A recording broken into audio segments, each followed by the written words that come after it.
Morning. और sir बड़ी खबर है, एक्सक्लूसिव तौर पर ये जानकारी हम आपके साथ शेयर कर रहे हैं। और सारे ब्रोकर्स आप देखें तो बहुत सारे ब्रोकर्स अभी फिलहाल के लिए परेशान चल रहे हैं। कारण ये है कि 5 मई की एक्सपायरी के दिन एक अनऑथराइज ट्रेड हुआ था। अब ये ट्रेड मैं आपको बता दूं कि कोई स्टॉक का, कोई छोटे मोटे वाले स्टॉक का नहीं है, ये निफ्टी के ऑप्शंस में ट्रेड यहाँ पर देखने को मिला। 5 मई की एक्सपायरी पर यहाँ पर सौदे देखने को मिले, लेकिन क्योंकि ये अनअधिकृत था, ये अनऑथराइज ट्रेड था, इसी के चलते कंप्लेंट की गई जिसको लॉस हुआ और फिर एक्सचेंज को यहाँ पर पे आउट रोक दिया गया।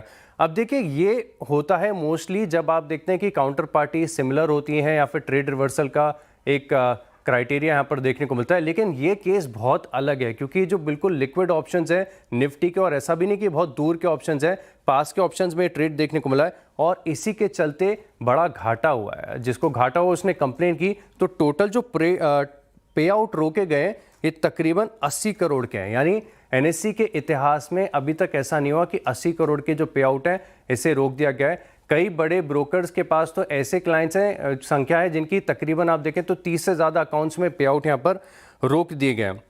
इसके ऊपर 6 मई को यहाँ पर जानकारी शेयर की गई थी और 5 मई के ट्रेड्स हैं फुल्ली लिक्विड ऑप्शंस में और तकरीबन 80 करोड़ इसकी साइज़ बताई जा रही है। तो ब्रोकर सभी परेशान है कि ये जो अनऑथराइज ट्रेड हुआ है उसी के चलते जो पे आउट्स हैं वो रोके गए हैं। अनऑथराइज्ड ट्रेड, अच्छा ये मतलब कुछ इसमें लेकिन नाम नहीं आया है कि नाम कभी सामने नहीं आएगा सर, नाम काउंटर पार्टी कभी सामने नहीं आएगा। लेकिन ऑप्शंस के ट्रेड है, ये मुझे ब्रोकर्स के सूत्र बता रहे हैं। तो ऑप्शंस के ट्रेड हैं ये 5 तारीख के, 5 मई की एक्सपायरी के, निफ्टी के 5 मई के निफ्टी के एक्सपायरी के। लेकिन इसमें मतलब कोई एफआईआई एंगल है या फिर मतलब वो जेन स्ट्रीट टाइप वाला मामला है या कुछ और है? नहीं, जेन स्ट्रीट टाइप का मामला नहीं है, बस ये है कि किसी के अकाउंट में से बहुत बड़ी साइज का है। इनफैक्ट जो साइज है वो बहुत करीब करीब 130 करोड़ के आसपास जाती है, उतने के यहाँ पर ऑप्शंस में ट्रेड किए गए थे। तो उसमें से देखें तो जो काउंटर पार्टी है उसमें नॉर्मल पब्लिक भी शामिल है क्योंकि निफ्टी के ऑप्शंस है और क्लोज टू स्ट्राइक प्राइस है, सीएमपी के आसपास एटीएम स्ट्राइक्स हैं। तो इसी के चलते देखें तो नॉर्मल लोगों के भी जो पे आउट्स हैं उसे रोका यहाँ पर गया। ये आशीष भाईती जी, ये नॉर्मल है या फिर कुछ इसमें बड़ा लग रहा है आपको? जी अनुज जी, काफी अब नॉर्मल लग रहा है क्योंकि ऐसा तो कभी पहले इतने बड़े साइज में सुना नहीं था और यूजुअली काउंटर पार्टी रिस्क तो रहती है, बट इस हिसाब से एक्सचेंज यूजुअली टेक केयर कर लेती है, तो बार मार्जिन तो हमेशा ही कवर्ड रहता है। बिल्कुल। चलिए, काफ़ी इंटरेस्टिंग खबर है और आशीष थोड़ा सा और अगर कुछ जानकारी मिले तो बताइएगा।